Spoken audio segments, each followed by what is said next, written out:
Olá, meu nome é Adilson Henrique, minha dupla é a Tatiana Cantelli, nós somos graduandos do Departamento de Ciência da Computação na Universidade Federal de Lavras. Nesse segundo semestre de 2020, estamos cursando a disciplina de Sistemas Gerenciadores de Banco de Dados, que é ministrada pelo professor Ramon. Essa apresentação é dedicada a falar um pouquinho mais sobre banco de dados distribuídos, que corresponde ao capítulo 23 do livro do El Masri. Essa apresentação ela vai ser composta pelos seguintes tópicos. Eu vou apresentar primeiro os conceitos de banco de dados e a Tatiana irá continuar com os outros tópicos e finalizar a apresentação. Bom, iniciando então os conceitos de BDD, os tópicos que irei abordar são os conceitos em si, a transparência, disponibilidade, confiabilidade. Também irei falar de escalabilidade, autonomia e, por fim, as vantagens de um BDD. Falando um pouco das definições. O conceito em si de um banco de dados distribuído é uma coleção de múltiplos bancos de dados interrelacionados que são distribuídos por uma rede de computadores. E os sistemas de gerenciamento de banco de dados distribuído, ele é um sistema de software que gerencia um banco de dados distribuído, enquanto ele torna a distribuição transparente para o usuário. A constituição de um BDD é assim. Para que um banco de dados ele seja chamado de distribuído, ele precisa dessas condições, dessas três condições aí, para ele ser distribuído. A primeira é a conexão de nós de banco de dados para uma rede de computadores, onde existem vários computadores que são chamados de sites ou nós, e esses nós eles devem ser conectados para uma rede de comunicação para transmitir dados e comandos entre os nós. Também tem a inter-relação lógica dos bancos de dados conectados, que é essencial que as informações dos diversos nós dos bancos de dados sejam relacionadas logicamente. E é possível a ausência da homogeneidade entre os nós conectados, que não é necessário que todos os nós sejam idênticos em relação aos dados hardware e software. Agora, sobre a transparência, o conceito de transparência, como está escrito no slide, ele estende a ideia geral de ocultar detalhes da implementação dos usuários finais. Ou seja, um sistema que ele é transparente, ele oferece muita flexibilidade ao usuário final, ao desenvolvedor da aplicação, porque ele requer pouco ou até mesmo nenhum conhecimento dos detalhes básicos da sua parte. A transparência ela é dividida em três tipos. A primeira é a transparência da organização dos dados, que também é conhecida como transparência de distribuição ou de rede, que se refere à liberdade para o usuário de detalhes operacionais da rede e ao posicionamento dos dados no sistema distribuído. Também existe a transparência de replicação. No slide está ver figura 23.1, é porque no próximo slide tem uma figura, um exemplo, mas a explicação dela é que as cópias dos mesmos objetos de dados podem ser armazenadas em vários nós para melhor disponibilidade, desempenho e confiabilidade. A transparência de replicação ela torna o usuário desavisado da existência dessas cópias. E por fim tem a transparência de fragmentação, que é dividida em fragmentação horizontal e vertical. A fragmentação horizontal, ela distribui uma relação em subrelações que são subconjuntos de tuplas na relação original. Isso também é chamado de sharding. Não sei pronunciar. E a fragmentação vertical, ela distribui uma relação em subrelações em que cada uma é definida por um subconjunto das colunas da relação original. Essa é a figura que eu comentei sobre a transparência de replicação. Essa é uma distribuição e replicação de dados entre bancos de dados distribuídos. Agora, falando um pouco sobre a confiabilidade e disponibilidade. A confiabilidade ela é definida em termos gerais como a probabilidade de um sistema estar funcionando em certo ponto no tempo, enquanto a disponibilidade ela é a probabilidade de que o sistema esteja continuamente disponível durante um intervalo de tempo. A escalabilidade e tolerância à partição. Começando com a escalabilidade, ela determina a extensão a qual o sistema pode expandir sua capacidade e continuar operando sem interrupção. E o conceito de tolerância à partição, ele afirma que o sistema deverá ter a capacidade de continuar operando enquanto a rede estiver particionada. A escalabilidade ela também ela é dividida em horizontal e vertical, igual à transparência de fragmentação. A escalabilidade horizontal ela refere-se à expansão de números de nós no sistema distribuído, e a escalabilidade vertical ela refere-se à expansão da capacidade de nós individuais no sistema, como a expansão da capacidade de armazenamento ou do poder de processamento de um nó. Comentar um pouquinho sobre a autonomia, onde a autonomia ela determina a extensão a qual os nós individuais ou BDs em um BDD conectado podem operar independentemente. Ou seja, tipo assim, um alto grau de autonomia ele é desejável para maior flexibilidade e manutenção personalizada de um nó individual. E por fim, eu vou falar sobre as vantagens dos BDD. Começar pela maior facilidade e flexibilidade do desenvolvimento da aplicação. O desenvolvimento e a manutenção de aplicações em nós distribuídos de uma organização eles são facilitados pela transparência da distribuição e controle de dados. Outra vantagem também é a maior disponibilidade, que é obtido pelo isolamento da falha ao seu nó de origem, sem afetar os outros bancos de dados conectados à rede. O melhor desempenho também, onde um SGBD distribuído ele fragmenta o banco de dados ao manter os dados mais próximos de onde são mais necessários. A localização de dados ela reduz a disputa pela CPU e ao mesmo tempo ela reduz os atrasos no acesso envolvidos às redes remotas. E uma última vantagem é a facilidade da expansão por meio da escalabilidade, que em um ambiente distribuído, a expansão do sistema por meio da inclusão de mais dados, aumento dos tamanhos de banco de dados ou inclusão de mais nós, ela é muito mais fácil do que nos sistemas centralizados. Então eu termino por aqui.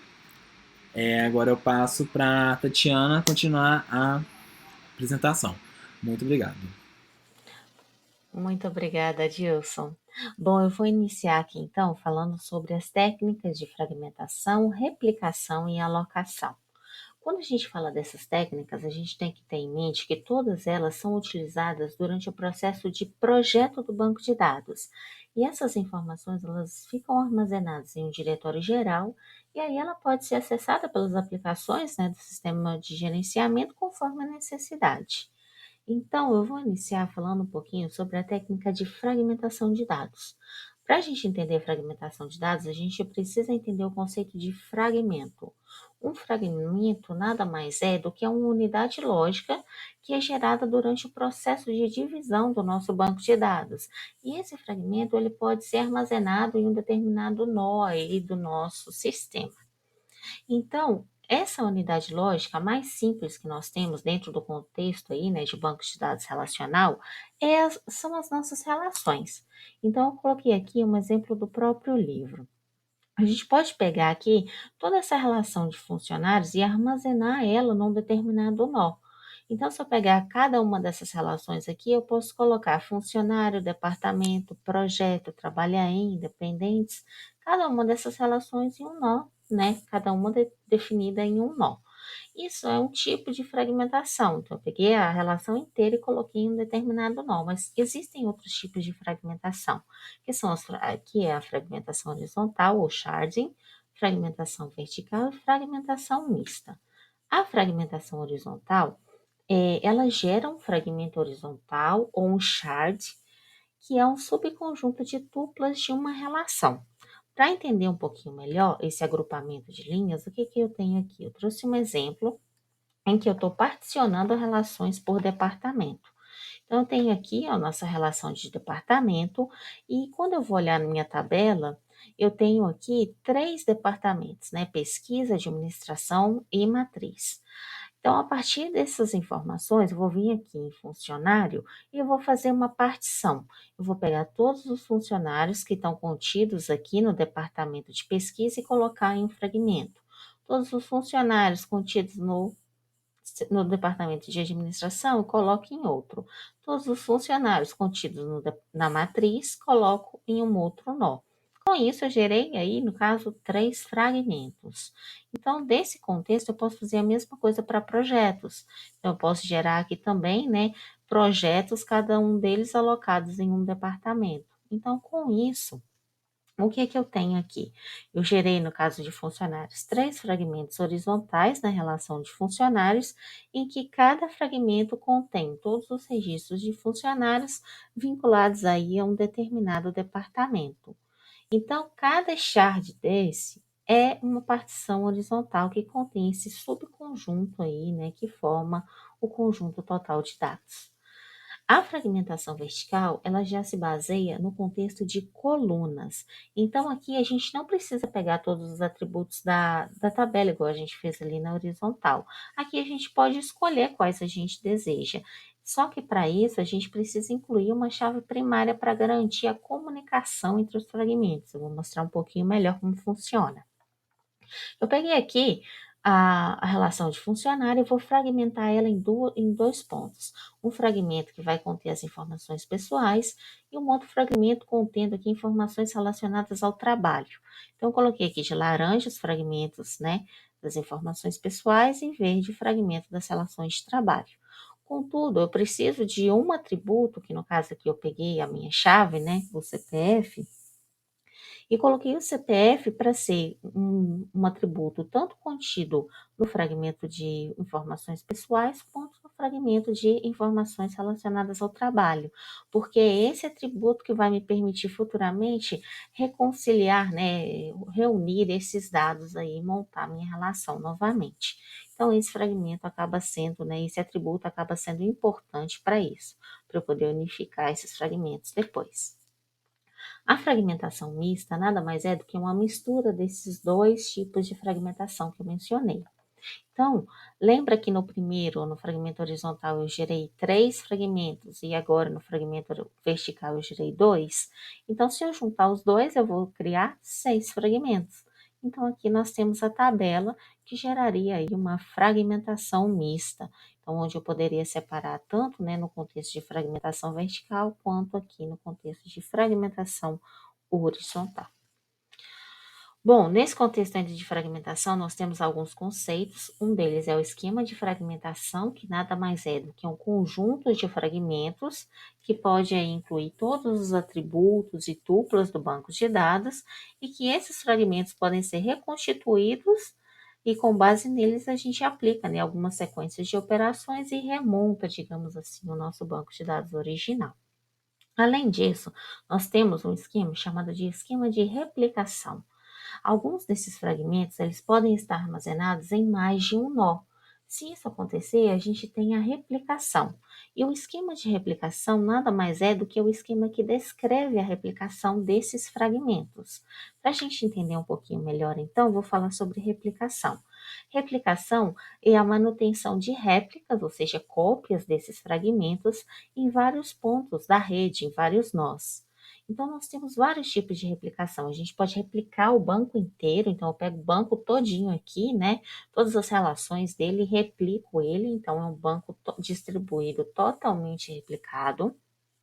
Eu posso ter um outro extremo, em que cada fragmento eu vou armazenar ele num nó, e nesse caso eu não vou replicar nenhum desses fragmentos. Então, eu tenho aí, no caso, no caso, eu não tenho replicação, né? E todos esses meus fragmentos, no caso, eles precisam ser disjuntos. E com isso eu vou ter uma alocação não redundante. Ou seja, eu não vou ter aí, digamos, replicações, né? Redundâncias de informações em mais de um fragmento, exceto, é claro, a questão de chave estrangeira, chaves primárias, nesse caso aí, essas questões de comunicação a gente precisa replicar, mas aí ainda assim não é considerado uma replicação do fragmento em si, mas sim só de parte da informação contida nele. A replicação parcial é aquela que me permite escolher quais fragmentos eu quero replicar. Ela é muito comum nas aplicações hoje em dia, por exemplo, quando a gente tem um sistema que tem um módulo online e um módulo offline. Geralmente, quando as pessoas vão a campo, elas precisam de parte do banco de dados para utilizar ele como base para inserir novas informações. Depois, quando elas retornam, elas sincronizam com o banco de dados original. Esse seria um exemplo de replicação parcial. Existem vantagens e desvantagens nesse processo de replicação. Dentre as vantagens, a gente pode mencionar aqui a maior disponibilidade, né, dos dados. Por que isso acontece? Se eu tenho fragmentos replicados, significa que se um desses fragmentos, se o acesso a um desses fragmentos, né, um desses nós, falhar, eu não consegui acessar aquele nó, ainda assim eu tenho uma outra possibilidade de ter acesso a essa informação. Então, isso me gera uma maior disponibilidade, uma maior confiabilidade do sistema, e com isso eu também tenho um maior grau de tolerância a falhas, né? Se no caso um nó ali falhar, eu ainda tenho uma solução com outro nó.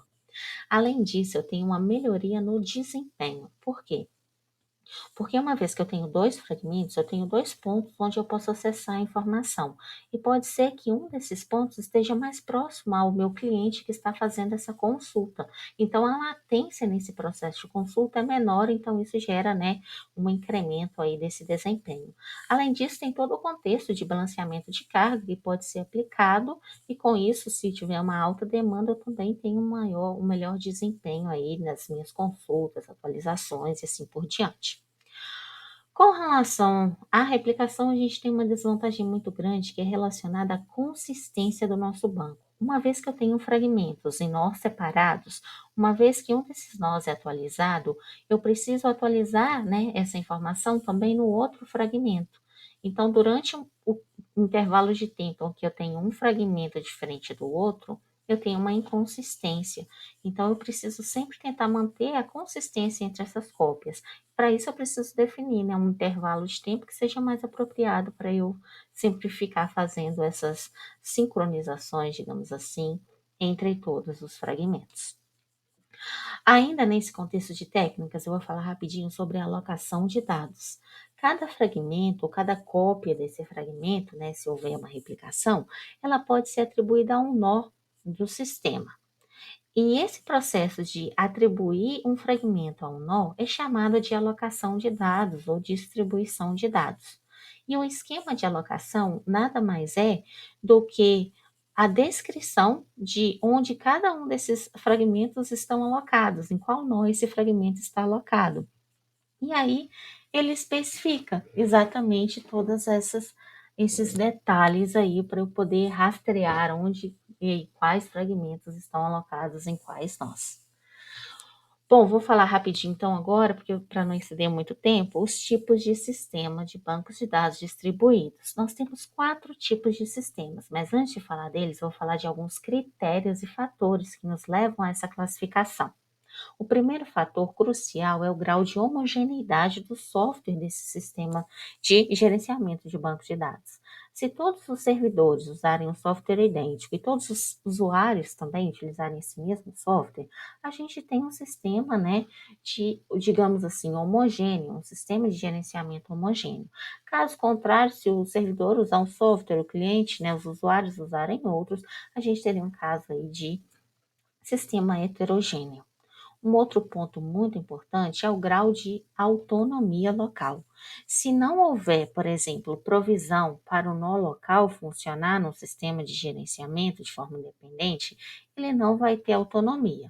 Porém, se o acesso for permitido, né, ele conseguir ali executar algumas transações locais, conseguir acessar o servidor de alguma forma, aí sim ele já tem uma certa autonomia. Nesse contexto, a gente tem aqui o nosso sistema de bancos de dados centralizados tradicionais, que apresentam uma alta autonomia, porém, eles têm praticamente, né, zero distribuição e zero heterogeneidade. Então, não existe esses dois pontos. Do outro lado, nós temos um sistema de bancos de dados distribuídos puro, que é a nossa letra B. Ele apresenta zero autonomia, contudo, ele tem uma alta distribuição aqui. E no meio de campo aqui, nós temos dois casos: os sistemas de bancos de dados federados, que é aquele momento ali que você tem um esquema global e com isso a gente permite aí um certo compartilhamento entre as aplicações. Então, a gente tem aí uma certa distribuição, né? E nesse caso, a gente também tem os sistemas de multibancos ou bancos peer-to-peer. Então, que seria aqui essa letra D. Esses sistemas, eles têm, né, uma autonomia local completa, porém, eles não têm esse esquema global que os bancos de dados federados têm. Mas, ainda assim, eles permitem aí uma interatividade nessas aplicações. Aqui tem um resuminho, né, de todas essas definições aí dos sistemas e, por fim, eu gostaria de apresentar para vocês esse mapa mental que aí conceitua todos os pontos abordados nessa apresentação. No mais é isso, tudo que a gente falou ali foi com base no capítulo 23, né, como o Adilson mencionou, do livro do Elsmares. E é isso, pessoal. Muito obrigada e até a próxima.